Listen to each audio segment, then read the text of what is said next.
அந்த போனையே கட்டிட்டு அழக்கூடாது. கொஞ்ச நேரம் இப்போ ஃபேஸ்புக் இருக்கு ஒரு 10 நிமிஷம், இன்ஸ்டாகிராமுக்கு ஒரு 10 நிமிஷம், அவ்வளவுதான். டக்கு டக்குன்னு பார்த்துட்டு ஏற கட்டிடணும். ஏற கட்டிட்டு அடுத்த ஸ்டெப் நீங்க என்ன செய்யணும், உங்க ஃபேமிலி எப்படி மெயின்டைன் பண்ணணும், நீங்க டெவலப் ஆகிறதுக்கு என்ன செய்யணும், அதை தான் உங்க மைண்ட் வந்து நினைச்சுக்கிட்டே இருக்கணும். நம்ம எதை அதிகமா நினைச்சுக்கிட்டே இருக்கோமோ நிச்சயமா அதுல வந்து நம்ம சாதிப்போம். இப்போ அதிகமா சில பேர் வந்து சக்சஸ் ஆகலை, எனக்கு ரொம்ப ஃபெயிலியர் ஆகுதுன்னா போன் பார்த்துட்டே இருக்கிறதுனால தான். ஒரு விஷயத்தை நீங்க தனிமையில இருந்து யோசிச்சு பாருங்களேன், நீங்க எப்படி செய்தா சக்சஸ் ஆவீங்க அப்படின்னு சொல்லிட்டு தனிமையில இருந்து யோசிச்சு பாருங்களேன்.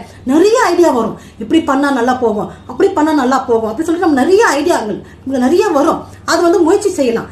ஆனா அதெல்லாம் செய்யாம ஐயோ நான் எது பண்ணாலும் ஃபெயிலியர் ஆகுதுங்க சொல்லிட்டு போனையே நோண்டிட்டே இருந்தா காலத்துக்கும் ஃபெயிலியர் ஆகிட்டே தான் இருக்குமே தவிர சக்சஸ் ஆகாது. இப்போ நல்லா ஓடணும். மாரத்தான் ஓட்டத்துல ஓடி நம்ம ஜெயிக்கிறோம்னா டெய்லி ஓடணும். டெய்லி ஓடினாதான் ஜெயிக்க முடியும். சும்மா நான் இன்னைக்கு மட்டும் நான் ஓடிட்டு நான் ஜெயிச்சிடுவேன்னா அது முடியாது. அதே போல தாங்க 24 மணி நேரமும் போனை